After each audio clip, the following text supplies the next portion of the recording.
if they were actually giving tours of the Capitol the day before, that means it's contemplated that the insurrectionists were going to violate the Capitol space, do everything they did with the possible exception of the violence. This is like, it's akin to giving a map of the cockpit to Muhammad Atta on September 9th. Yet another Georgia congressperson finds themselves in the hot seat. This week, the January 6th Select Committee asked Congressman Barry Loudermilk to answer some questions about the so-called tours he led through the Capitol the day before the insurrection. Representative Loudermilk has repeatedly denied giving any such tours, but the committee's latest letter says they have evidence that, quote, directly contradicts those denials. Joining me now is former acting Solicitor General of the United States and current MSNBC legal analyst, Neal Katyal. Neal, thank you so much for being with us. So, Representative Loudermilk hasn't been subpoenaed like the other 5 Republicans, sitting members of Congress, were last week by the Select Committee. But so far, none have said they cooperate at all. So what's the best way to get them to do that at this point? It is to subpoena this guy and to force him to cooperate. But look, I don't know that we will hear from him in the congressional investigation, because it looks like he's facing, Michael, possible criminal exposure. I mean, Michael, this guy's pants are totally on fire. He's looking at the Fifth Amendment. And as a lawyer, you'd never want a client to take the stand if you can't trust them. And this guy has zero credibility. I mean, lying about the election was bad enough, but to lie about whether you give tours or not, and this is the same guy who a year ago filed an ethics complaint against Democrats for saying that he was giving a tour. He said, that was false. Now it turns out that wasn't false. And, this whole strategy might have been a smart deflection strategy if you were like, I don't know, trying to, deflect attention from who took the last cookie in the jar at your house, Michael, or something like that. But This is on tape. It's on video.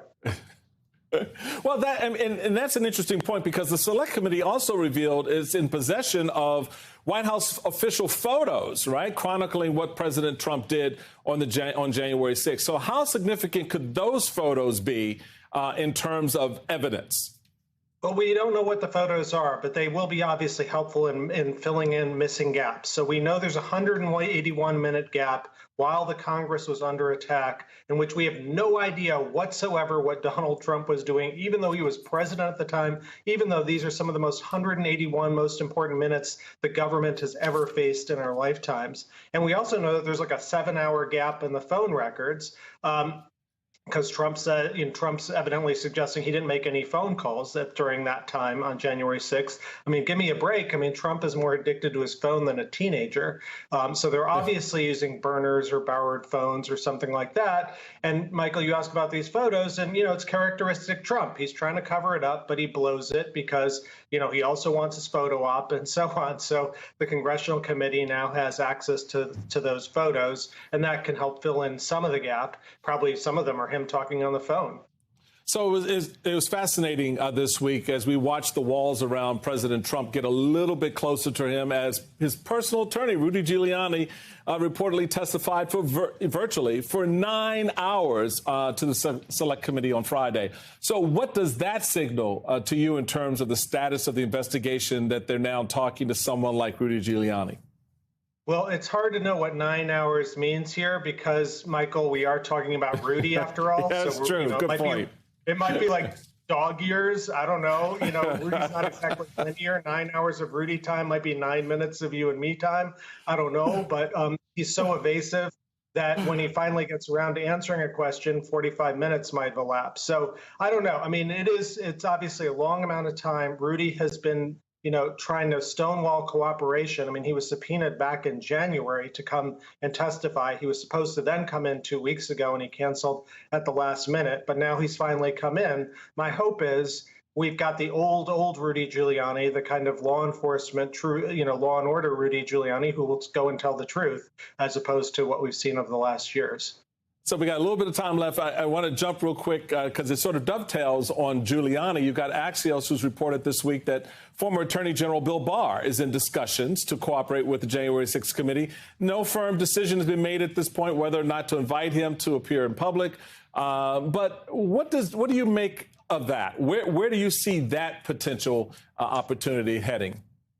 Well, again, it's good that he, like Giuliani, might be coming in to testify. Most of the Trump administration people scurry when they hear that they have to testify under oath. But remember, Barr is incredibly cagey, Michael. I mean, his characterization of the Mueller report was so wrong that if a law student of mine did that, I would fail them.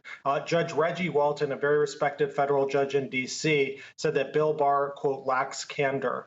And, his powers of recall when he wants them to be mushy look like Marjorie Taylor Greene. So I'm not, optimistic that we'll get a lot out of it, but I'm glad to see that he is cooperating and hopefully he'll come and tell the truth because, what happened on January 6th was a travesty to all Americans. And we need to find out what all the facts were on that day.